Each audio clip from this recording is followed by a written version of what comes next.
This time on Geni's Way, I am excited to have as my guest Georgianne McConnell, who is an entrepreneur with a hunger for knowledge and a passion for spirituality.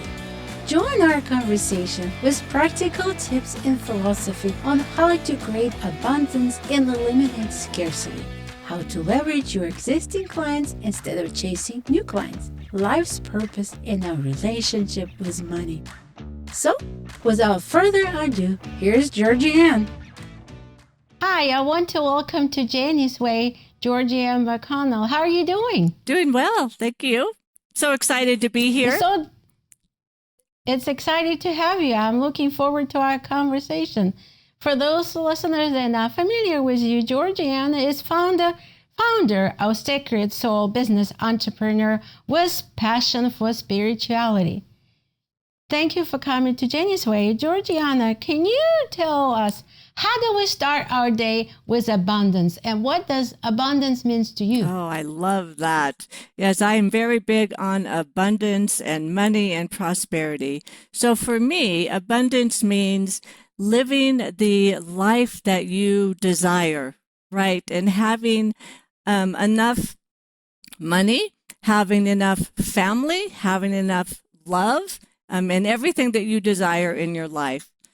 And so to answer your question, how do I start my day with abundance, is I am one of those people that every morning I get up, I walk out the door, and I get out into nature for an hour or so. Then when I come home, I sit in front of my fireplace with my gratitude journal and my automatic writing. So I spend a little bit of time focusing inward on who I am, who I want to be that day, who I may want to serve that day. And quite often, I also spend some time in meditation, 5 or 10 minutes. I don't do a lot of meditation just sitting because I like to be outside, and that's my meditation time for me. That's great. How do we know what is enough? That's kind of like a trigger me. How do we know enough? What is enough? What's enough for you is not enough for me, or vice versa, or anyone else. That's right, exactly. And how we know is by the way I look at it, how we know is by how we feel inside, right? It's our inner voice, our inner truth, and how our heart feels, right? Because you're right, I may want $100,000 in my checking account. You might want $200,000 in your checking account. So more is self-determined, right? So I would just say for everyone, they get to determine how much is enough for them. It sounds like, are you waking up in the morning excited? Maybe that's enough. Yeah. Yes. Or even if it's enough, don't you want to keep growing and make more than enough so you can share, contribute, and give away? Yes, exactly. Yep. I like that. Georgianne, can you give us some simple technique and tools, anything that you incorporate in your practice and the practice of your clients that we can use on a daily basis? Absolutely. When we talk about clients and our lives and businesses, there is a window of opportunity that we all have, right, to get more clients, make more money, and by changing the words that we say to ourselves deep inside, that is what will shift the mindset from scarcity to abundance, and it will help us have a better energy, and attracting people throughout the day. So let me just say a few of my some of the affirmations. I call them inner voice activations, right? Because that is... And I love it. Yeah. It has so much more meaning to me. Yeah, thank you. I love it. So I use that quite frequently, right? So some of the inner voice activations that I use is I am worthy of the wealth I desire. I am grateful for the money I have. It's one of my favorites. I am a money magnet, right? I love that I love one. that one. I am open to receiving money, and I attract money easily and effortlessly. So there's just That's a great. few inner voice activations that people can say on a daily basis, and I would also encourage them to make up their own, right? That speaks to their heart. And when they say that, they really have to feel it inside. Yep. They can't just say it and then say, "Oh, it's not working." Right. Or perhaps they don't fully feel it. That's right. They don't feel it with every cell of their body. Yep. What do you can you speak about more of a vibrational level of feeling the abundance and all of the law of attraction? How do you interpret all of that? Yes, I love the law of attraction. I'm a firm believer in that, and the abundance, the alignment, the energy that we expend out into the world, and also that we receive from others. And when people can find their way of what feels good to them, and they continue to expand on that. For example, right, if we do the inner voice activations, if mine don't resonate with them, then I encourage them to write ones that do resonate, that does feel applicable to them and helps them feel that emotional, positive vibration out into the world. But because that is really us being able to keep our emotions and our vibration up and positive, then we attract better, more things to us, right? Of the things that we're thinking about. The money, the prosperity, the abundance, the health, right? Love, all of those pieces. It is really important for us to keep our vibrations at a higher level.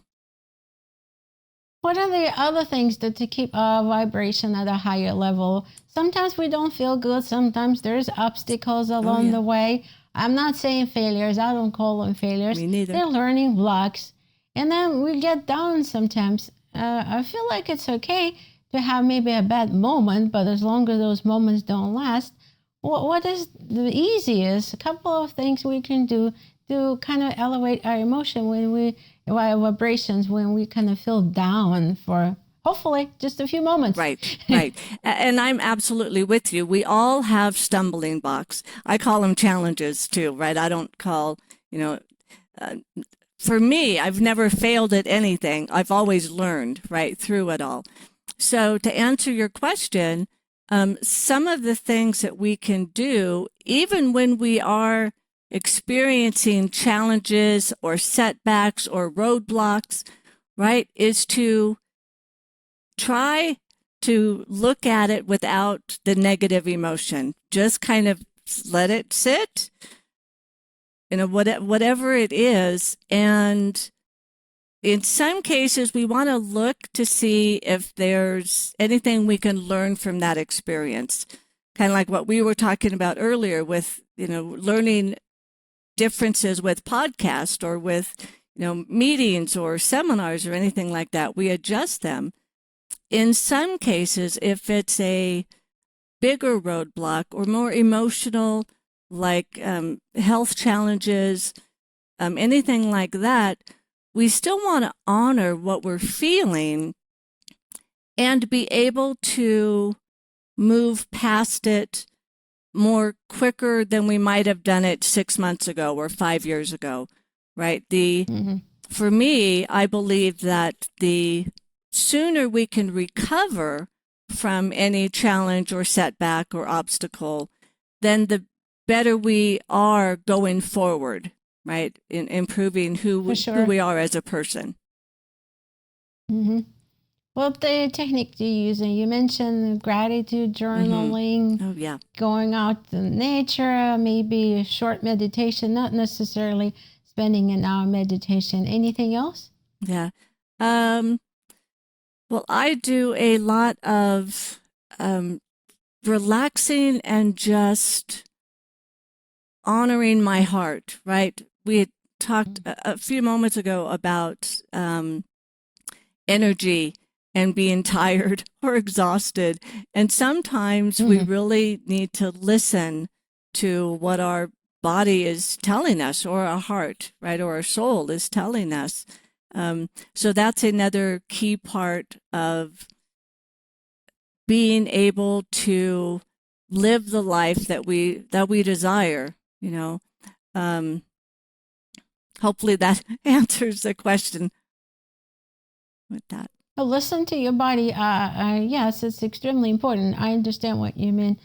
Sometimes we feel excited and full of energy. That's when we have to keep going and say, "Yay, I can do more today." But on the days that we feel a bit tired, we have to be kind to ourselves and give ourselves a grace and give ourselves a break, and perhaps focusing on something more relaxing. Maybe watch a comedy or go outside for a walk. Right. Yeah, I understand. I'm reflecting what you said earlier about affirmation, or as you call them, inner voice activation. And what do you think about business owners? They have a block of growing. I feel like they might be able to say something along the lines like, I'm attracting amazing new clients easily, effortlessly. Yes, exactly. I love that. Yep. I just came up with one. Yeah, good for you. Well, and another one that I have too, talking about the clients, is the right clients find me in divine time. So we know, right, that we're here, in my opinion, of course, right, we're here to serve and to help other people.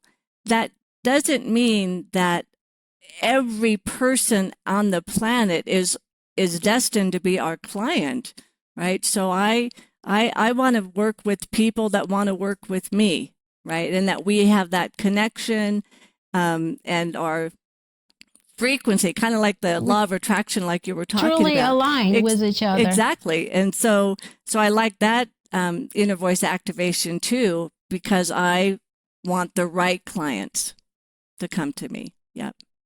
Mm-hmm. And the clients that want to succeed, that determined to succeed. Otherwise, it can get frustrating, especially if you've been coaching for a while. You pour your soul into your clients, and they decide not to follow your advice. Yeah. That could be very challenging. Yes. So for people, especially for coaches, I feel like if they had challenges with those type of clients, they perhaps should start saying those affirmations. Yes. So kind of maybe there's some sort of block. You know, I don't know if you probably heard or seen people say you attract kind of almost like a copy of yourself, so to speak, whatever you project in the universe. Perhaps there's something they are projecting in yours. That's why they get this type of clients. Right. Yes, and I have heard that. And it's a theme that's out in the collective, right, of holistic people, is that we attract who we are as opposed to what we want, right? And part of that, when I think of it, it's about me learning how to help people that are A, exactly like me, or B, not like me at all, right? And so we all have to kind of learn how to help people and learn, I was going to say a different language, but it's not a different language in that aspect as far as Spanish or Italian or any of that, but it's a different language of how we, the words that we use and the way that we talk to each other. For sure. More often than not, we focus on how to get the right clients, but you should feel it whether it's the right client. That's why it's also important for you as a coach or entrepreneur, especially if you're not delegating to salespeople, but that's a totally different story. Yeah. To see whether you can work with the people, because it's not good to have the clients that kind of drain you. Right. So you have to be always mindful of your own energy when you are trying to improve somebody else's life. Right. And you're helping them to transform their life. So if your energy is down or negative, every time you talk to them, you're really not doing them any service either, right? So it is about finding people that mesh with your energy so that you both feel lifted and energetic after, during and after the phone call. Because, if you're drained from your energy, you can just imagine how your client feels, when they're done. And then imagine jumping on the next call, that client is going to feel it because you'll be drained by then. Right. Exactly. Yeah. It's, energy is just it's a magical world, and we're all energy. That's all that we are. So it really makes a big difference if you're not taking care of your own energy when you're helping your clients. That's why taking care of yourself as an entrepreneur, any business owner, any coach, or anyone for that matter, if you don't take care of yourself, you can't be serving other people. Right. That includes your family, your community, co-workers, whatever the case might be, your team members. Yeah, exactly. That's why walking, it doesn't have to be too complicated. Walking, maybe dancing. For me, it's dancing. I love that. I love that. Listen, music. Yeah. And sometimes there's just little simple things like drinking enough water, eating the right food. Those things add up. Those little things add up for overall well-being, which turns into the quality of your energy. Right. Absolutely. And it just takes it, excuse me, the small steps, right? No one has to take these big leaps from day one to do it, right? Like, if we were talking about walking, for example, it could be a fast or a short 5-minute walk, right? And you do 5 minutes every day for 2 weeks, and then you add another minute, right? So it is just the small steps to help you improve yourself a little bit at a time. And once you improve to a certain level, it doesn't have to go from here to here. You celebrate in between somewhere. Whatever that little milestone you set your goal to be. Yes, that's also important. Yeah, I'm with you. And not celebrating with a bucket of big ice cream or anything. No, I'm just kidding. Well, maybe, but yeah. Maybe a smaller amount is okay. My vice is dark chocolate, although everybody say, oh, it's not really that bad because it's dark chocolate. What is your vice? Yeah. So I do like ice cream, but my body doesn't like ice cream anymore, so I can't have it. Oh. But if it was chips and salsa, I'm a salsa girl. So that is really my vice, is chips and salsa. So do you still eat it every now and again? And what happens if you do eat? Do you feel guilty, or you figure out how to deal with it now? Yeah, great question. I do eat chips and salsa every now and again. It's usually when I travel, so every couple of months. And So on holidays. Yeah. So, and I like, I used to feel guilty when I would eat it, but now I've accepted or recognized that it's something I enjoy, so I'm going to do it. I don't feel the best the next day because I eat pretty healthily otherwise. However, it's worth it for me right now at this point to enjoy my chips and salsa, once every couple of 2 or 3 months. So that's one of the lessons for people who listen, it's okay if you want to eat something every now and again, just as long as you enjoy it and don't feel guilty about it and punish yourself after that. Just knowing in advance you may not feel as good, especially if you otherwise for the couple of months are doing great. Yeah. Your body will know the difference. You'll know that. As long as you're aware of that and don't punish yourself, then it's okay to do it every now and again. Indulge. Yep, I agree. Just not every day, Yeah, right? I agree. I agree. Yeah, I'm a big proponent of choice, right? We have free will. We can choose to eat what we want or drink or whatever, right? It's our choice. So I purposefully choose when I travel to have chips and salsa, even though I know the consequences are going to be not the best, and that's okay. Yeah, but and that's the best time to do it because you're out of your environment and you don't have the typical way of cooking and such. That's the perfect time to cheat. Yeah, so to speak. yeah. And as long if I had chips and salsa at home in my house, I would be eating it all the time, right? So that's my plan. Is when I travel, I go ahead and have chips and salsa. That's a great plan. Yeah. You heard it here first. If you don't want to eat something every day, don't have it at home. Just eat it when you travel. That's right. And this way, you only do it on vacation or holidays. That's perfect. Exactly. Yep. I love that. How did you get into the whole spirituality? Was that something you been exposed as a child? Or as it came about later in your life? Yeah, great question. It was actually later in my life, in my early 20s. And I had been, where was I? In Nevada. It was when I lived in Nevada. And one of my coworkers was very big in spirituality and metaphysical. And so she took me to a palm reader. And I had never really heard about any of that stuff. So it was interesting. The lady read my palm and said, here's what you're going to do. And here's how things are going to work. And so that launched my desire, my curiosity to learn more about that.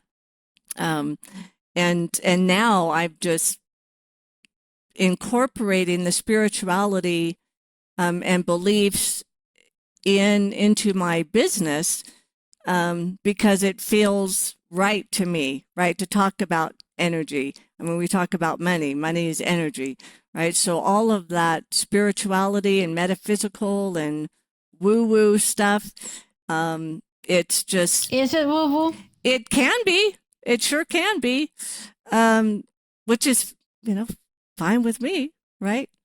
I feel like there's a lot of confusion when people say incorporating spirituality into your business. It's the same thing as with abundance. Right. Spirituality means so many different things to so many different people, the same as abundance. What is your take on spirituality and how we can incorporate it into our success of our business? I love that. Yeah, so for me, spirituality is just knowing or feeling or believing that there's more out there in the world than just what we see, right? We've talked about energy. We can't see energy.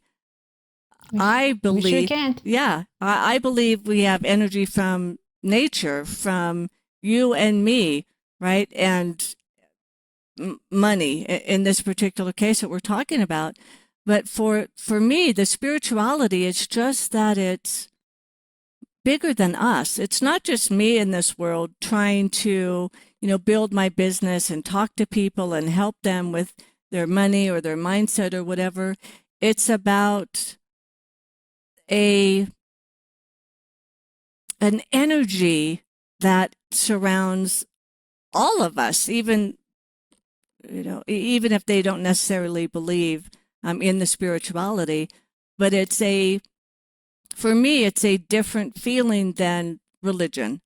It's just... I was going to ask, how is that different? Because a lot of people confuse those two, and they're not necessarily related. Right. And for me, they're not, right? Religion and spirituality, for me, are two different things, Religion is structured, and there's, of course, multiple types of religion, which is all fine.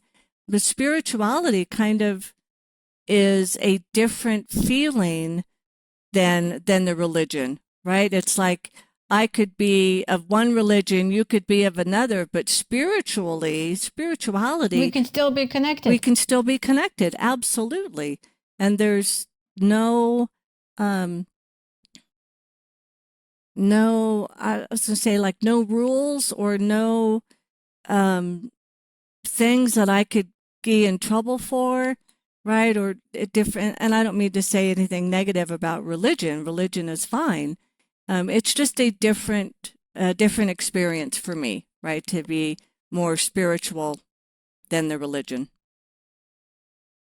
To me, spirituality is being able to connect to your soul, to your inner voice, whatever you want to call it, and being able to connect to the energy of universe, period. Yes.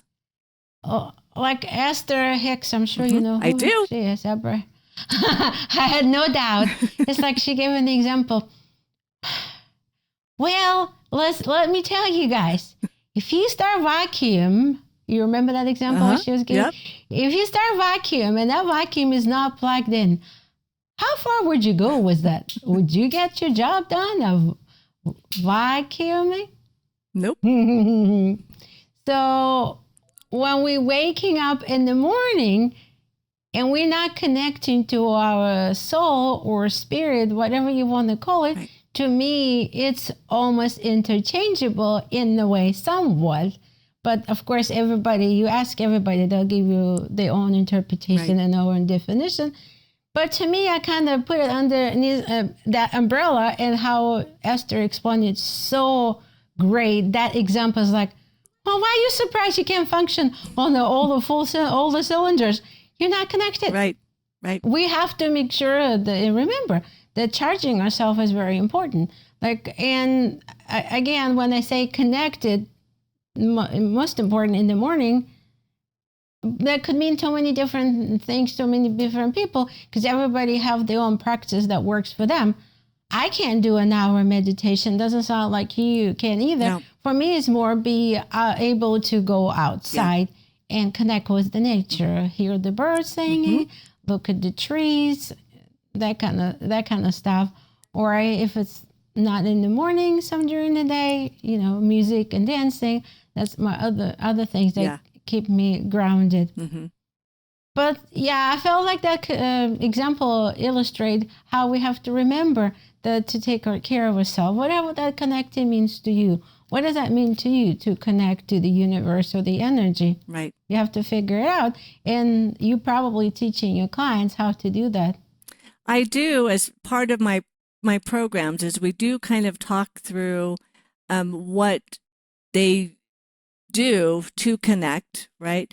One of the pieces that I do with my clients is a visioning, right? Which is kind of taking them out of the day-to-day to-do list into who do they want to be? What vision do they have for their business in 1 year, 3 years, 5 years?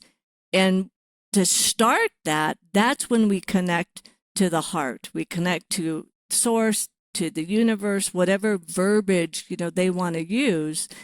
But it's really about getting connected with their inner self, their soul, as we had talked about earlier.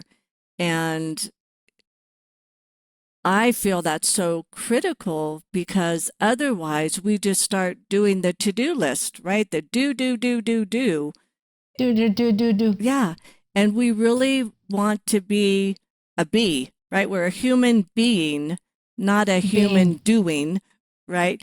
So it's really about taking a few minutes to just sit and connect, and then we move on into the visioning in this particular example. Yeah. As Dr. Joe Dispenza said, he's another wonderful leader that it's like, it reminded me when you said, not do, it's be. When you wake up in the morning, he said, just even before you get out of the bed, pause. Don't just jump out of the bed. Just pause and think, who do you want to be today? Just set the agenda. What the qualities that you want to be. Who do you want to be today? Right. And another thing is like, I add my twist. Why do you want to be that person? Why do you want to be that loving person? What's behind it? Why do you want that business? Yeah. Because you could have 9 to 5, and a lot of people happy with 9 to 5. They're content. That's what they want to do. Because there's a huge difference between like employee and entrepreneur. It is not easy. No. And that's one of the other underlying themes that I hear over and over again with my guests. And like, it may look like sunshine and rainbows as you having 9 to 5, and you can say like, I can do better than an entrepreneur. Of course you can. Right. They require work. Yep. And determination, resilience, and the right mindset. Can you do better than 9 to 5? Absolutely. Is it for everybody? No, but that's kind of like waking up in the morning and figuring out, Dr. Joe Dispenza said it greatly, who do you want to be? Yeah, I love him. It doesn't surprise me that you and I are connected on like Esther Hicks and then Dr. Joe Dispenza, right? But yeah, I love him. I've got a few of his books, and he's probably who I got that being from, right? Because I listen to him often. That's why when you start talking about being, I was like, oh, well, I just listened like yesterday, and he's like, waking up, and there's just before you jump out of the bed, you know how they say people always grabbing their phone. That's the last thing you wanted to do. Am I doing it often? Yes. So I'm just as guilty. And that's another point. Even if you know what you're doing, doesn't mean you're doing all the things that we need to do. But don't punish yourself. Like, it's okay. It's like automatic. It takes a while to install new habits and start the new ones. Yes. You have to do the weed eating first. Yeah, I like that. Exactly. And you're right. It does take some time to shift the habits, and just by being aware of them, first, and then choosing to want to be different, right? And it can take, I don't know, it could take 60 days or 90 days or a year, right? Depending on who you listen to, on how long it takes to switch from Some say specifically 66. Yeah. I'm like, where did they get that number? Oh, okay, fine. Okay, let's tick mark, right? Tick mark 66 days and see if the habit's gone away. But yeah. And I think one of the other things that I want to point out, we have to be gentle and kind and forgiving to ourselves. Just because we know what's the right thing to eat and do on a daily basis doesn't mean that we're going to do it every day. You may be able to do it after continuous awareness and focus. 6 months, 3 months, a year. I feel like it's different for everybody. Right. As long as you're better today than you were yesterday, that's all really matters. Yep. I think that's another very poison thing for us as compared to other people. I agree. What are your thoughts on that? Yeah, I agree completely. And some of the times when if I'm looking to change a habit, like I have, right? I sometimes, let's just use going to the gym, for example, right? Because most people, right, or doing walks, get exercise. For me, it's better to set myself up for success for those milestones and celebrations like we talked about earlier, is if I tell myself I'm going to go to the gym 2 times this week instead of 5, right? Then I'm more apt to achieve that. Then I'm happier because I achieved it, and I celebrate a little bit. And then maybe the following month, I do 3 times a week, right? Making those little stair-stepping changes until more achievable. Yep, achievable. Yep, absolutely. And as you had said earlier too, is celebrating the wins, not necessarily with the big tub of ice cream like we talked about, but doing. I was trying to be funny. Yeah, but doing something to pat yourself on the back that, yay, I set this goal. It was achievable. It may be a little of a stretch, right? But I did it. I feel good. And now I can see the steps for the next level or the next layer of that. It's so good. One of the other people that I follow, I'm sure you do too, Mel Robbins. Oh, She's yes. really big on that. Yeah. Yeah. Never, I would never guess that. Yeah. It's like she's like, we are doing a lot more than we're giving ourselves credit. So pat yourself on the back. I really like her high five rule. Oh, That's yeah. amazing. Yeah. Do I do Yeah. it? To the mirror? Do I do it? Yep. Do I do it? Not often enough. Yeah. But I guess that's showing you the power of little things, small things. It doesn't have to be anything huge. They can change the trajectory of the whole course of your life, of your business. Oh, I love that. It's the little things that we do every single day that adds up. Right. Right. And I love that phrase that you just said, is change the trajectory of your life. And we all want that. We all do. But I thank you for saying that. It was like perfect. How do you do that? You do it one habit at a time, one day at a time, one powerful coaching session at a time. Yep. It's just there's nobody born to be the best, whoever that is. Right. Yep. If you look at any famous, let's look at golfers. How many hours they have to spend to perfect their craft? Right.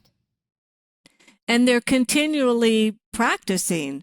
I mean, they don't get to this level and go, cool, I'm done.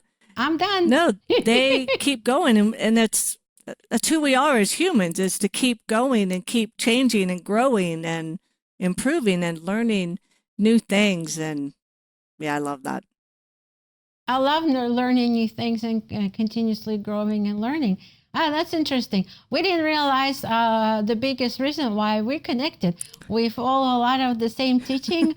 We inspired and empowered by the same kind of habits and attitude and beliefs. Yep. Which is, speaking of beliefs, I know you're big about beliefs. Can you elaborate how important to have certain beliefs and kind of having this thought process of knowing that where you want to be, you can get there, but you don't need to rush there, right? Kind of thing. Right. Yeah, I love that. So yes, I am with you. Beliefs it's the end all be all, right? I mean, we really have to, and we all have beliefs, every one of us, negative, positive, good, bad, it doesn't matter. And there's nothing wrong with that. Exactly. Right. Yeah. Yep. And so I'm with you on beliefs are kind of like, they're just the thoughts that you keep thinking so much that it turns into a belief. Right. And maybe that was from Joe Dispenza too. Right. I think it was too. So. I love him. Is it Astor? One of them, or maybe both of them. Yeah. But it's that, and the way we shift our beliefs, one way anyway, is to shift what we're thinking. Right. And that can be like the affirmations or the inner voice activations. Right. And we just keep saying or thinking that I'm going to go to the gym, using that example. I'm going to go to the gym twice this week. Go to the gym twice this week. And then pretty soon our beliefs change into what we have been thinking about. And we do go to the gym. And then we end up going three times a week. That's right. That's right. Yep. Yeah. And some of the things, we were talking about abundance and money. And I love talking about money. I know we've talked about that. Really? Money's not bad? No, I love money. I love and appreciate money. I love what it does for us, what it allows us to do for ourselves, for our family, for our world, right? I am. So now you got me off topic. I was thinking about, okay, the mindset, and the beliefs that if you believe that you don't deserve money or that it's not it's just not meant to be in your life. Let's switch that thinking. Abundance is what you get because of who you are. Not sure who I got that from, but we are put on this earth deserving of the abundance and the prosperity that we individually desire, right? Because as we've already talked about, everybody is different. If we desire, it's already there. It's already there, right? I don't know where I got it from. I'm with you. I know exactly. And it's the vibration, right? If we're negative, and if you think of, let me kind of just say this. If you think of money as a friend, right? And if you bad mouth your friend, oh, I don't have enough of you, I never see you, you're never there when I need you, right? All of those negative energy words, then that's what you're saying to your friend, right? And you wouldn't. That's when friends take off and say, I don't want to be around here, bye. Yeah, exactly. And so by shifting, thinking of money as just a person, a friend that you have, shift your words. I may not have enough of you, but I sure like having you around, right? That's a great example. I love it. Mm-hmm. Yeah, and I love and appreciate what I'm able to do for my family, for my community, with the money that my clients are giving to me, right, or gifting to me. So, and if you want to think big, you can say for the world. For the world. Absolutely. Like a lot of people do, they have a mission to make sure there's no world hunger. Mm-hmm. So it depends how big you want your vision to be. And it's nothing wrong with have a huge vision if that's what motivates you.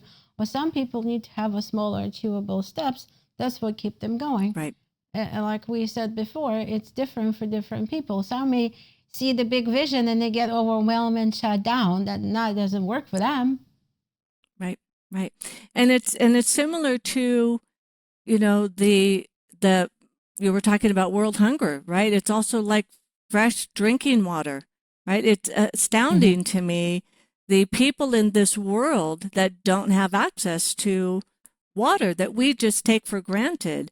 So, oh yes, and money is a way of, it's a tool. It's just energy. It's just a tool that allows you to do what you want for the passions that you have in your life, right? World hunger, drinking water, my family, I would love to be able to help my mom financially a lot more, right? Or your children, or, whatever it is, the world, your community, your church, your, whatever it is. And Joe always said that they've done the study. When you're grateful, it changes your whole biochemistry. They connect the people to machines, and they have proven that. Yeah. The more you're grateful, that's why he's like, you guys end your day with gratitude. Mm-hmm. And there's so much to be grateful for. It's truly changing our biochemistry. Mm-hmm. Right.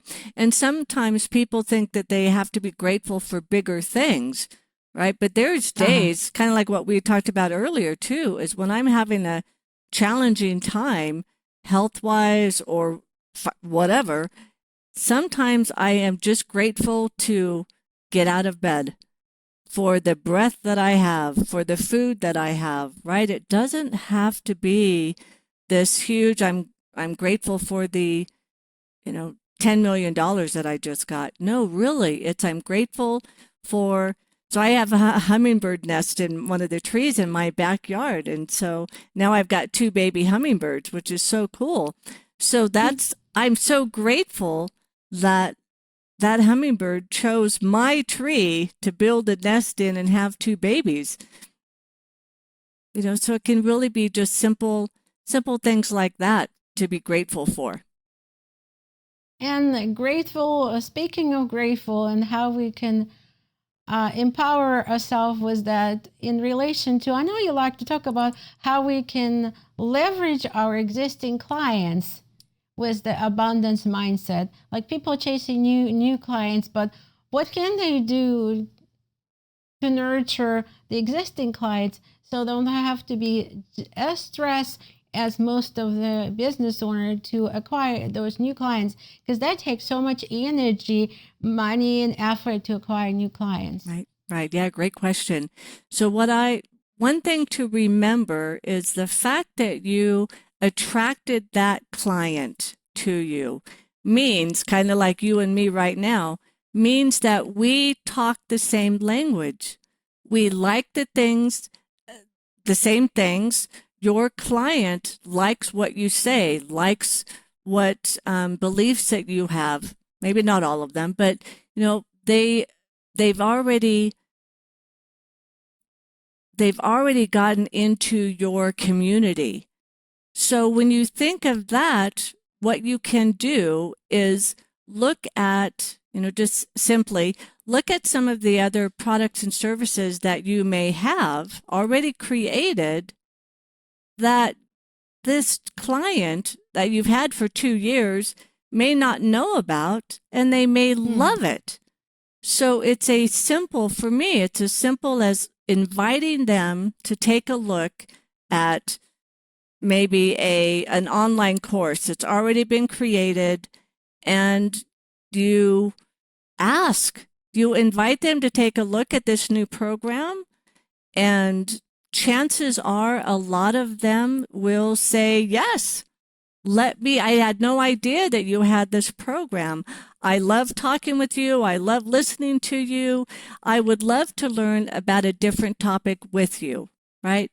And so that's just a simple way of inviting them to take a look at some of the other products and services that you have. Now, if you don't have anything else to offer them, this gives you the perfect opportunity to kind of sit, breathe into your heart and your soul and say, what can I create that my clients might like? Could be a 20-minute, that's great. A 20-minute meditation or something simple like that then you do the same thing. You invite them to take a look at what you're offering. Yeah, that also helps you to continue to create.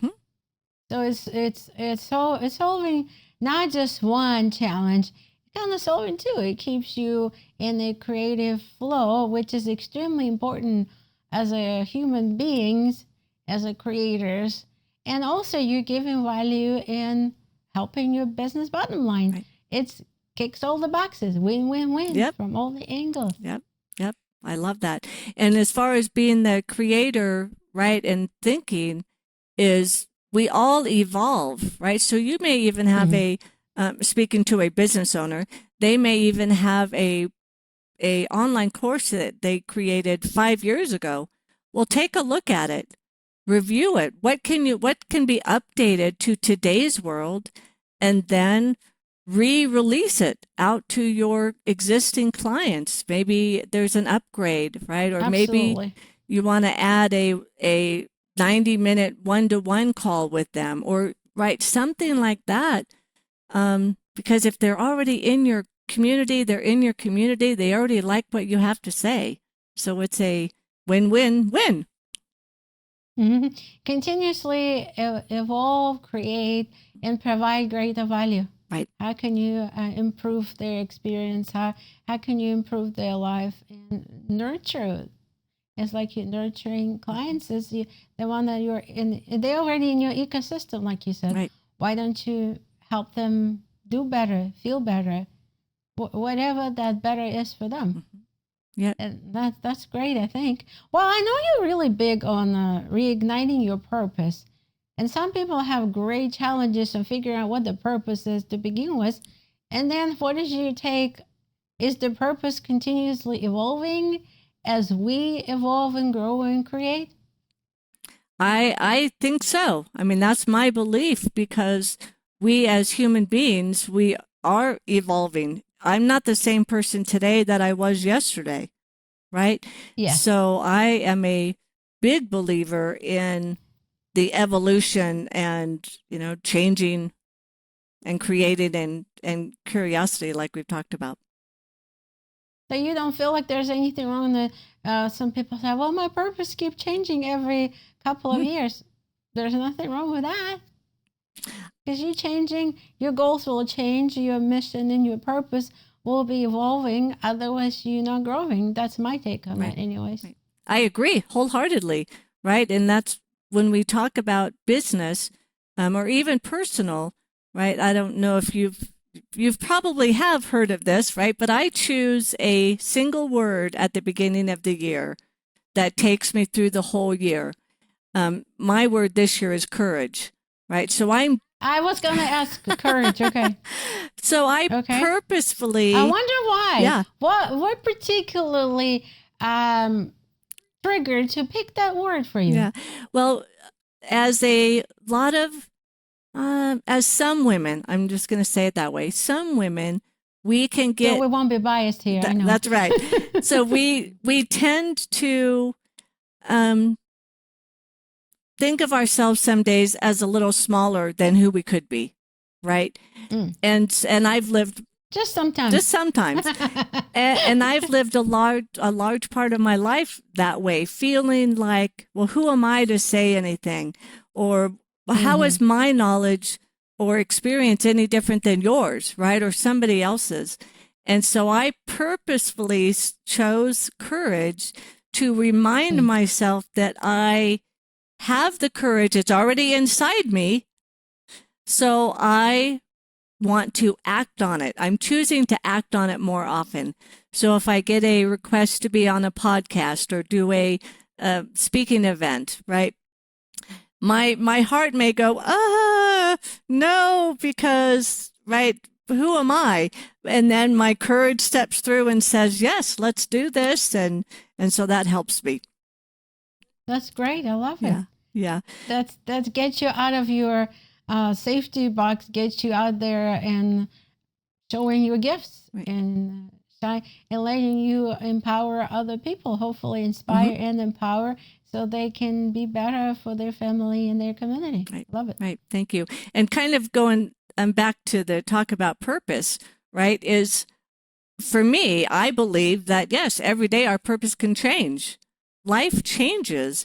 Right? We have children, we have a new job, we buy a new house, we move across the country, we get into debt up to our eyebrows, right? Whatever it is, it's a change, and we need to be able to shift and choose different things every day, right? So yeah, I'm a big believer in in looking at our purpose. That's why I brought up my courage word for the year, is I believe in looking at our purpose on a quarterly basis. Am I still in alignment? Or can I tweak it here or tweak it there? Or what can make some changes, because our why, as you had brought up earlier, our why can be different. My why today is very different than what it was 20 years ago when my sons were, small.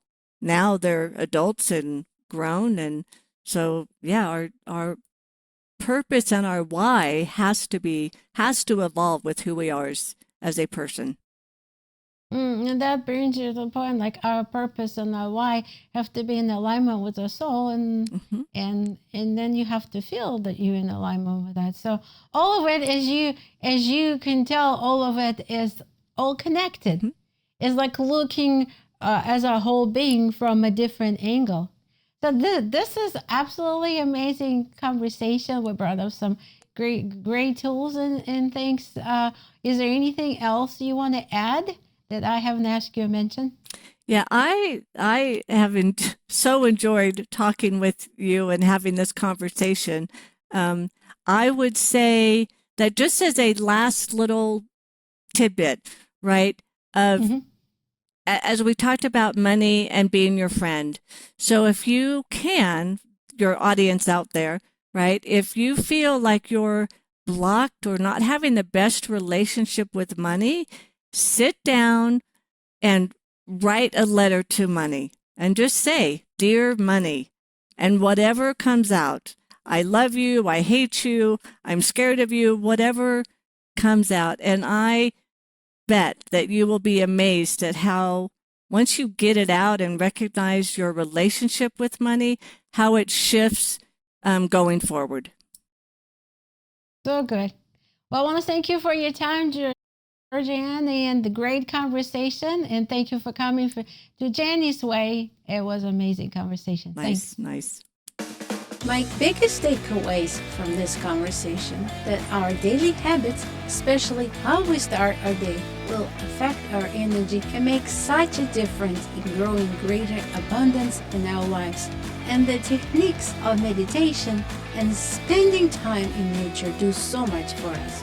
I hope you got as much out of this conversation as I did. Please don't forget to share, like, subscribe, and comment because it means so much for the growth of this channel and helps me make a greater impact on the world. Until next time, see you!